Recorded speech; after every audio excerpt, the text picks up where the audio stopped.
well, welcome everyone to this special live show edition of Working People, a podcast about the lives, jobs, dreams, and struggles of the working class today. Brought to you in partnership with In These Times magazine and the Real News Network, produced by Jules Taylor and made possible by the support of listeners like you. So first and foremost, I just wanted to thank the great folks at Action Builder Action Network for putting on this great event. Let's give it up for them.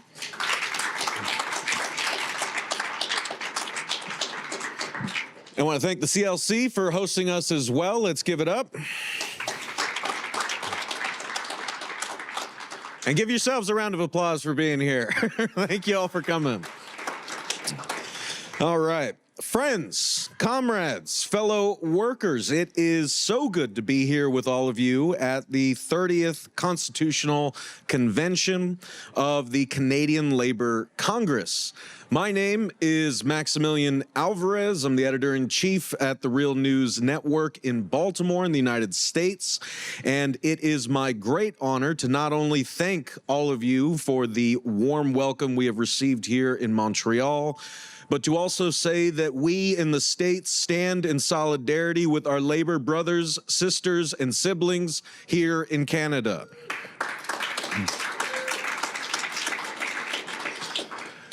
You know, growing up as a Mexican-American kid in Southern California, I always heard the same stereotypes about our neighbors to the north. That Canadians are overly polite, even to a fault. Well, I say tell that to the over 100,000 federal public service workers across the country who just waged a historic strike. Tell that to the 55,000 education workers in Ontario who not only struck for a better contract last year, but who said hell no to Doug Ford and his draconian attempts to strip workers' rights.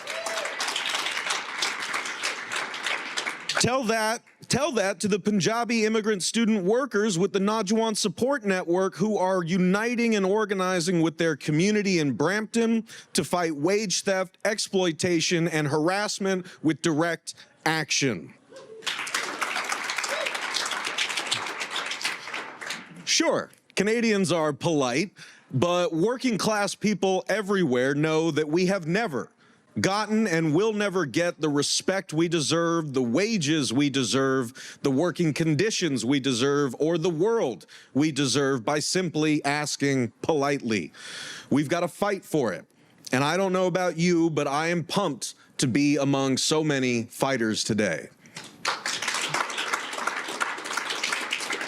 And rest assured, we've got a hell of a fight in front of us. Every week at the Real News Network and for my podcast, Working People, we talk with workers across the U.S. and around the world. From teachers and Amazon workers to graduate students, strippers and Hollywood screenwriters, from John Deere and Kellogg's workers to coal miners in Alabama, hospitality workers, nonprofit workers, and journalists. We see and hear firsthand how many of us are fighting on different fronts in the same class war. A cost of living crisis is pummeling poor and working people around the globe right now. From call center workers in the Philippines and utilities workers in France to service workers in the United States and public sector workers in the UK and Canada. Working people's wages stagnate or decrease while the gas bills, grocery bills, and rent skyrocket. The social safety net is being gutted while our governments spend countless trillions on tax breaks for the super rich and endless wars fueled by a bloodthirsty, profit-hungry military-industrial complex. Workers are working longer and harder and producing tremendous wealth and record profits that are all being siphoned into the pockets of C-suite executives and their Wall Street shareholders. Let's hiss and boo real quick. Everyone seems to be working more while our quality of life on and off the jobs declines. And all the while, we are struggling to build a future for ourselves and our families as the future of our society, our species, and the planet we share is disappearing before our eyes as we continue to careen headfirst into the age of man-made climate catastrophe. The struggles we face are many, and the obstacles in our way are daunting. But we have been here before. From ancient Egypt to the antebellum southern United States, working people have overthrown the shackles of slavery. We have risen up against the feudal lords and kings. We have fought the scourges of child labor and apartheid. We have fought and died on picket lines for the right to unionize and collectively bargain. Working people must always fight, and that fight continues today. And I could not be more honored to be joined on this live show by two incredible fighters who are going to talk to us about what that fight looks like in their corners of the world. We have the great Sarah Beth Ryther of Trader Joe's United. Let's give it up for Sarah Beth.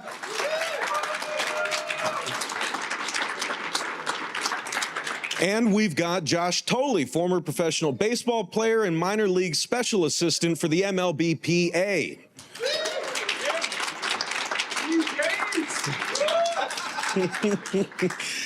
So without further ado, I want to bring our incredible guests in here today. And now, normally on the show, Working People, every week I get to sit down and have one-on-one deep conversations with workers about their lives, how they came to be the people they are, their path to doing the work that they do, so on and so forth. So with these live shows, we've been doing a condensed version of that, focusing specifically on people's organizing stories, right? Present company may be excluded, but I imagine most of us don't grow up imagining we're going to be labor organizers. So everyone has an interesting story there. And I wanted to start by asking our great panelists, Sarah Beth, we'll start with you.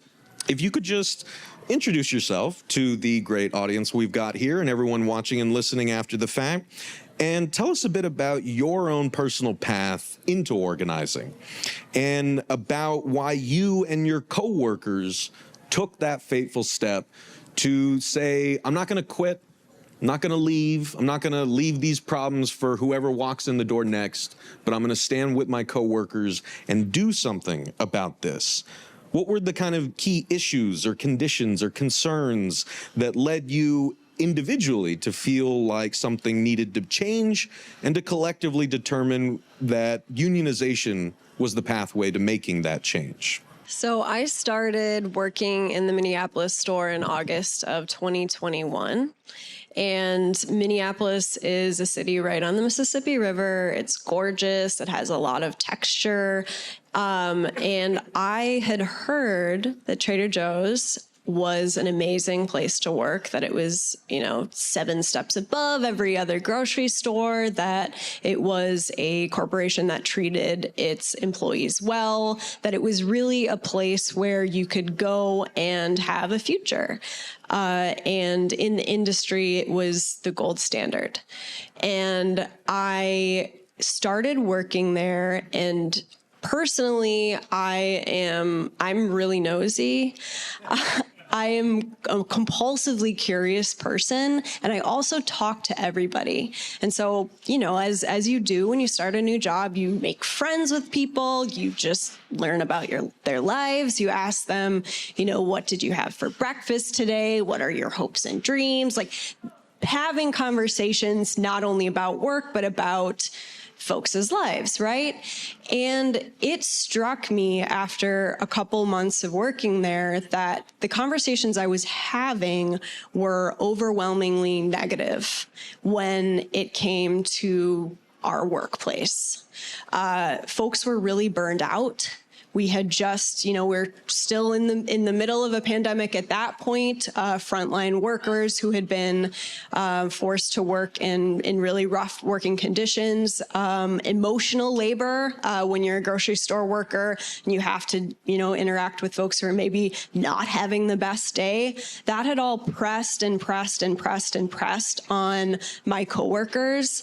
And that in combination with wages that were said to be much, much better than others in the industry, but were in reality not very much better, it just created this environment of dissatisfaction. And it was really difficult to hear. It's hard to hear when you're making friends with somebody and they say very truthfully, they're not complaining, they're just stating, hey, it's really rough. Hey, I was late again today because my bus was late and then I got written up for being late through no fault of my own.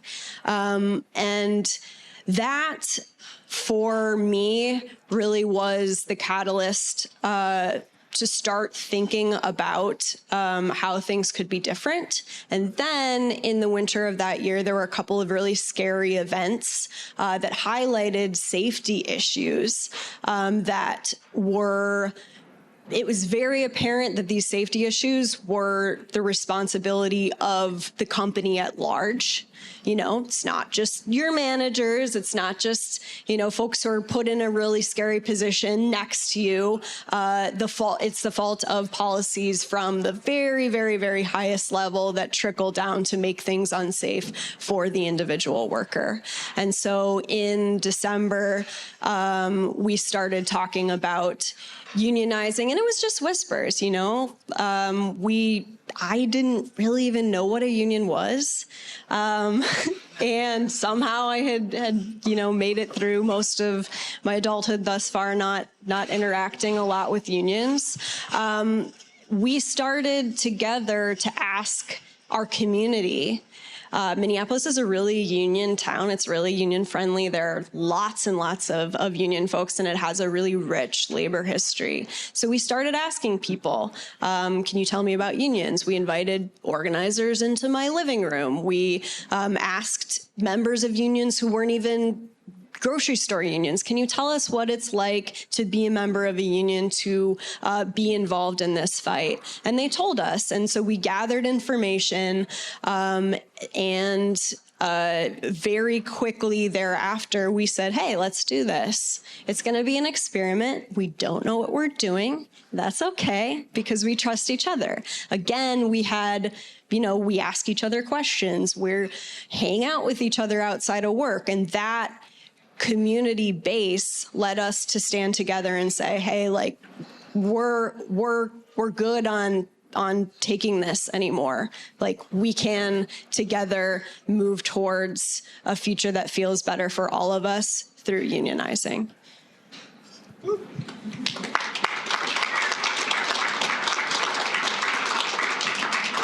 Well, thank you guys again for attending, even though I told you to come here. So I knew I had all the faith in the world in you.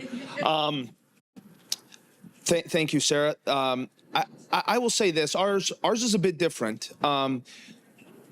First and foremost, it was 4 minor league baseball players who did the organizing. So we knew coming into this what, in fact, was important at the time. We knew that wages were so suppressed that needed to change. To Sarah's point, it was 4 guys that really had no idea what a union was either and how impactful it could be. So we had a lot of learning along the way as we were learning the organizing tactics going forward and anti-union campaigns that could be run against you and everything in between. So, but before we really started getting deep into the players and building out our leadership base, that was like step 1. Step 2 was then building our leadership base out. And that's what we did. We pretty much were dispatched to reach out to 150 minor league affiliates. So all 30 Major League Baseball teams have 5 affiliates. We look around about 180 players, 170 players across 30 organizations. So 30 times 180 is quite of a reach. And in fact, how were we going to do this with such a small organizing group? So we broke up our turf appropriately, and we just really started cold calling guys and started to try to understand. Again, we knew the question to our answer, but we wanted to hear what it was like. I was a bit removed. I was a few years removed from minor league baseball. The other three organizers were a little closer.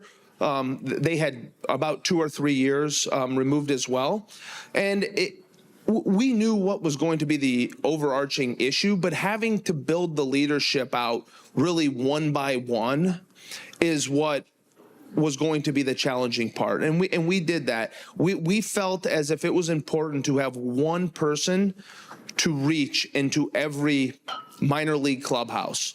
So, for example, if you take the Toronto Blue Jays, we need one guy in Dunedin, one guy at the complex in Dunedin, one guy in Dunedin which is now the low A team, one guy in Vancouver, which is the high A team, New Hampshire, the double A team, and Buffalo, the triple A team. We knew if we could conquer getting one point of contact, is what we called them at the time, so we had some reach and we had a response there, because we knew it was going to be important for us to figure out what was important to them now.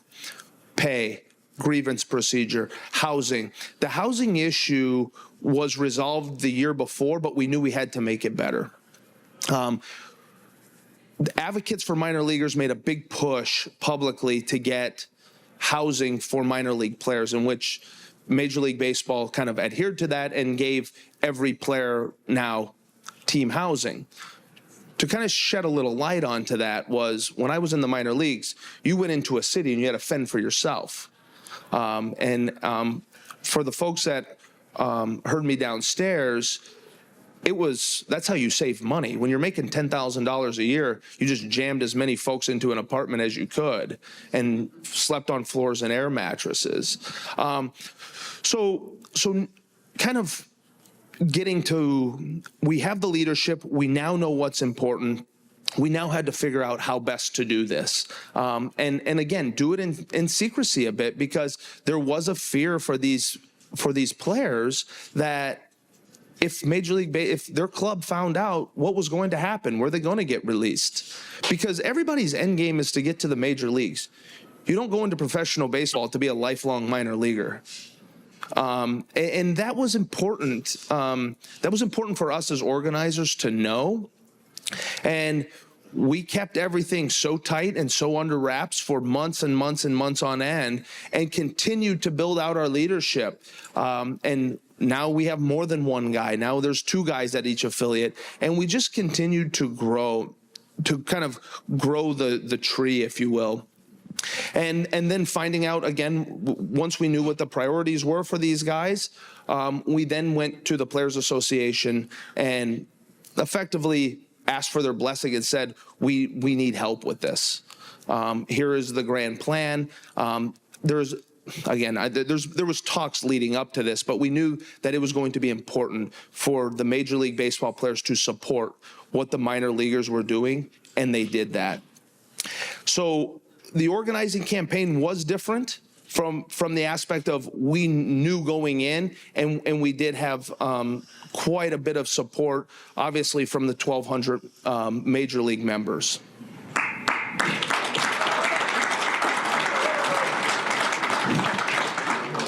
Hell yeah. And I just want to ask us to give one more round of applause for the minor leaguers for actually getting to that point, and for Sarah Beth and her coworkers for winning their union in their election. Let's give it up.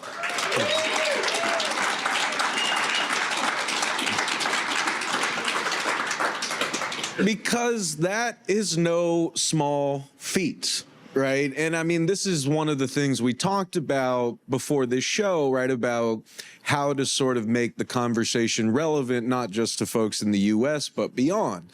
Right. I mean, granted, it's easy to look better than the U.S. by comparison when our union density is hovering barely above 10%.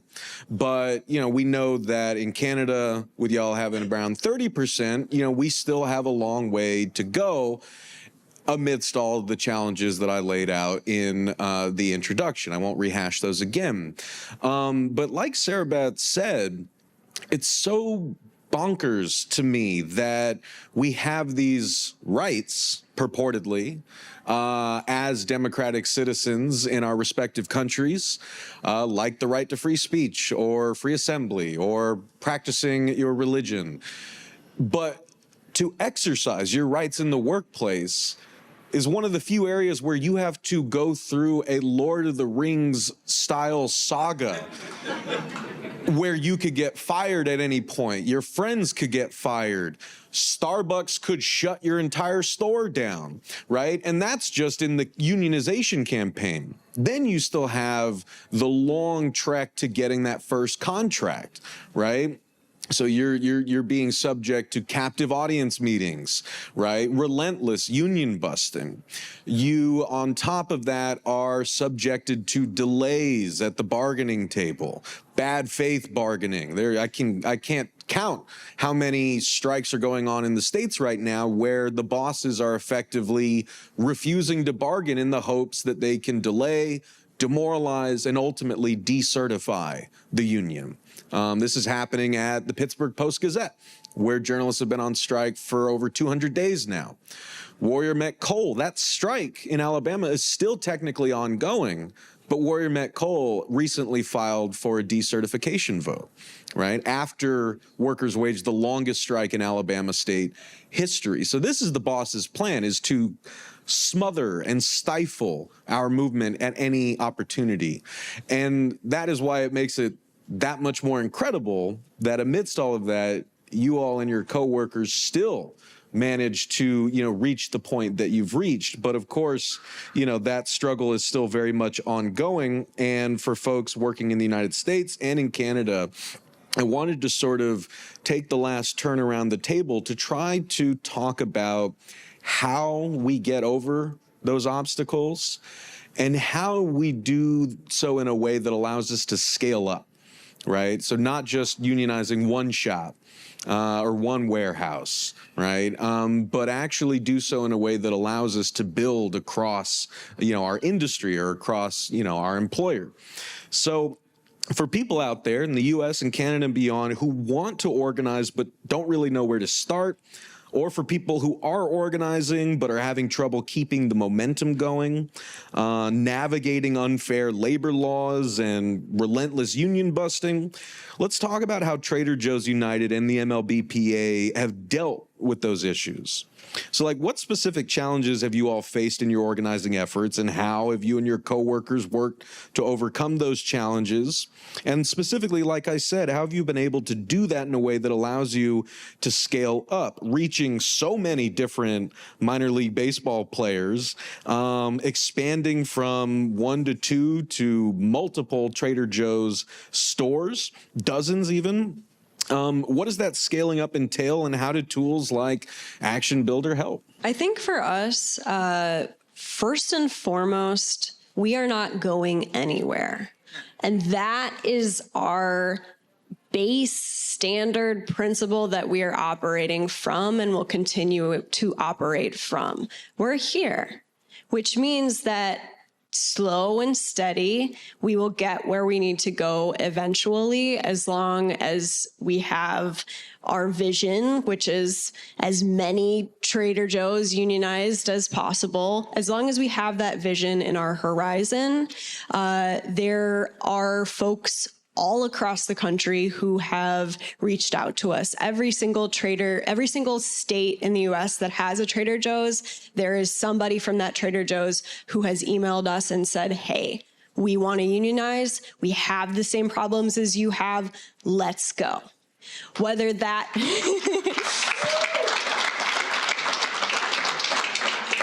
And I think it's interesting because all of those Trader Joe's are not unionized precisely because of what Max was saying. If our laws were different, if you had 50% of all of the workers just go to the National Labor Relations Board in the U.S. and say, we want to unionize, we would have many stores unionize. But because the laws are not like that, and because we are facing union busting, all of the stores that we would like to unionize probably have a lot longer timeline. And maybe one person from one store calls us now and says, I really want to unionize, but I don't have the capacity. We say, you're planting the seed. Talk to your coworkers about unionizing. If it doesn't happen, maybe it will eventually happen. The idea, the seed is there. Social media can be a great equalizer.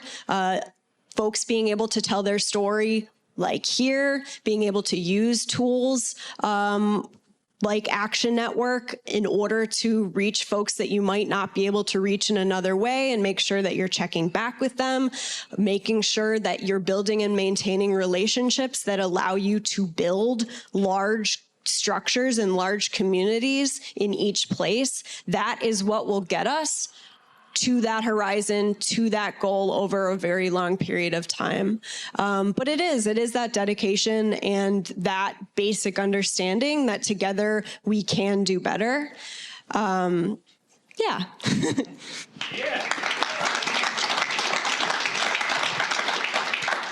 I think I'm going to break this into two parts. The first question that Max asked, for me, I'll always go back to this. If you feel like you're getting stuck and bogged down, I always reminded myself of this, that it's all about the players, all about the players. And I knew how bad they wanted it when we asked our leaders in each affiliate, we sent them a spreadsheet and said, we need everybody's email address. And we're going to tell you why we need the email address later. And they said, okay, done. And we got all of the email addresses because of the players. I didn't go clubhouse to clubhouse begging these guys. I built so much trust, and my counterparts did as well. We built so much trust with our leadership base that they knew when we said go do X, they did it. And for me, that's what kept me motivated. That's what kept me going. Even when there was days where the leaders were just like, don't call me today, I don't want to speak to you. I just said, fine, no problem. Call me when you're ready. Because those days happened, and they happened more times than not. I mean, imagine a 142-game season, and your main goal is to get to the major leagues, and you have some union organizer blowing your phone up to go get whatever, a petition signed or fill out a list of 30 email addresses. That's hard. It's hard, especially if you just took an 0 for 4 or just gave up 5 runs. Like, having to navigate that piece of it was challenging. I mean, before I called the guy, I knew exactly what that person did the night before, because I'll be damned if I was going to call him when he just gave up a walk-off homer. I just wasn't going to do it. I think the guys respected that. I really do. I think the guys respected that we knew when to push go. So to answer that question is, for me, it was trust. Building the trust, always going back to it's about the workers. It's about the workers. You know that the workers want it. You have to keep your heels dug in. And for the folks that have been doing this for a long time, I'm definitely not telling you anything that you don't know.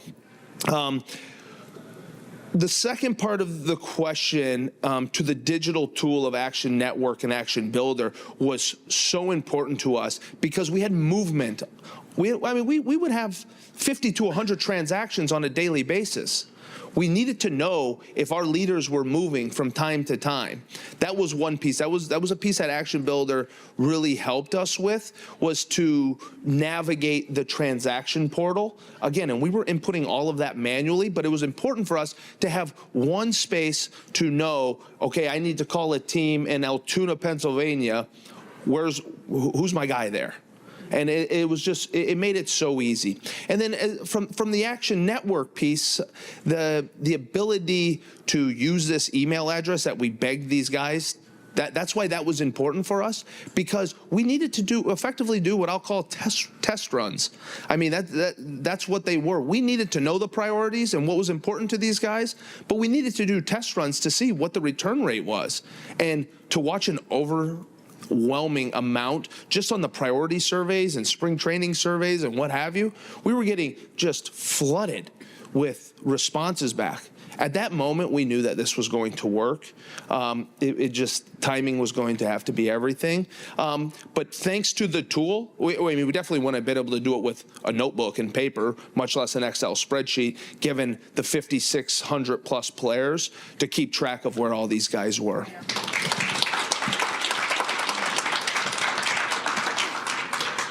Hell yeah. So we got to wrap this up.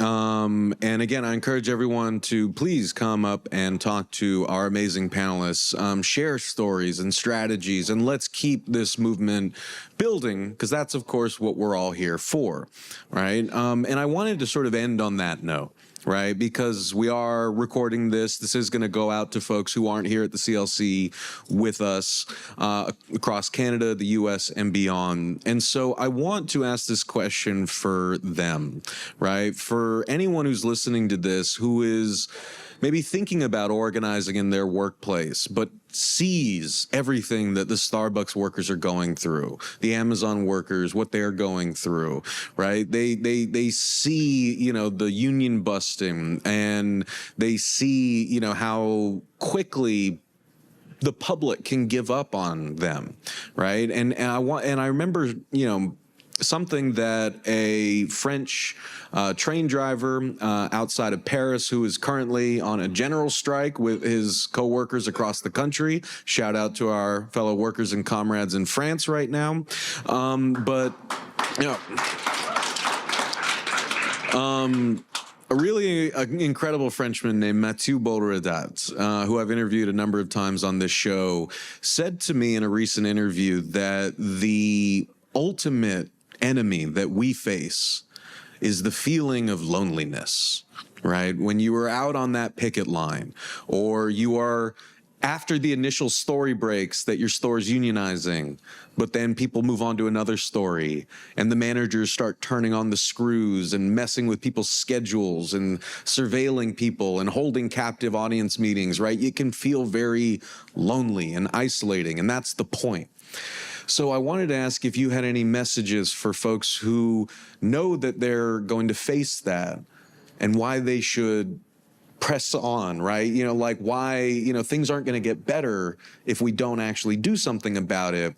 And also if you had any comments for people watching, listening, or here in the audience about the importance of solidarity across campaigns, across stores, across industries, and ultimately across national borders, right? Because with that solidarity, we can achieve anything, I think.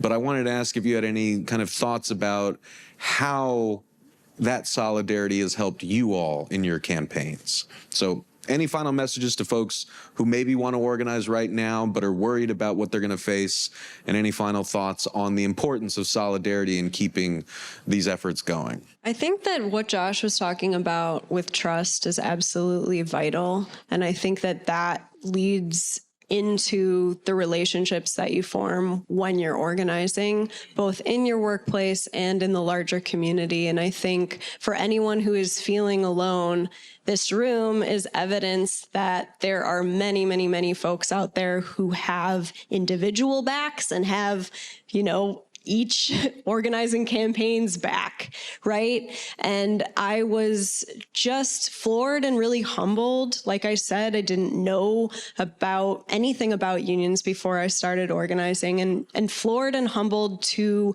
discover the community that was in my city, that was around the world. The folks who I talk to nearly every day are in California, they're in Massachusetts, they're in Kentucky, states that are thousands of miles away from me, people that I didn't know existed and who are amazing and phenomenal and who enrich my life every day. And I think that loneliness and fear can be combated by forming those relationships, by keeping those relationships, by finding folks around you who are there, who exist adjacent to you, even though you might not know it, who will support you. And I would say Again, what I was talking about earlier, just reaching out to members of your community. It can be really scary to cold call somebody or email someone, but folks in labor are really friendly, and organizers are always there, even if they're in a different sector, to help you out. So that's what I would say. Yeah, thanks, Sarah. That was very well said. I think I will echo one piece of it, and it's probably easy to say, hard to do, but as much as you can keep your foot on the gas, and this is the importance of building, constantly organizing, right? Even in my opinion, now we're a union and we have 5,600 new minor league members. We're still constantly organizing. So the more you can organize, the less you feel alone. And that's I say that because throughout the organizing drive, when I started having those feelings, and don't think for a minute, there was days that happened where you make 55 phone calls and not one person answers the phone, you feel lonely. But the more you can go back to the ones that you have built the trust in and the ones that you really have organized, I just always went back to those guys, even if it was just to call the BS to make sure that we're all moving on the right track. Again, I know I say that, and I know it's hard to do, but I think from that perspective was what kept our train moving, was the mindset of organize, keep building out your leadership as much as you can. And then as far as solidarity goes, I mean, internally we see it, right? To have 1,200 Major League Baseball players say, yeah, we want these guys. We want 5,600 plus new members. Like, that's solidarity in itself. But what you see here, even in this room, I mean, everybody has everybody's back, and everybody in this world is pulling from the same end of the rope. And it's important. Again, I'm here, I get to see it. There's a lot of folks that don't, a lot of organizers that are not here that don't get to see it. But I think for anybody listening and watching, it's important to know this room is filled. Downstairs, the room was filled with almost 3,000 people. The support that you will always have will always be there. And I think that's something to never forget. If you're feeling lost, if you're feeling lonely, know that there is somebody in the organizing and labor world that you can pick the phone up and call, and you will have instant support. Let's give it up for our great panelists.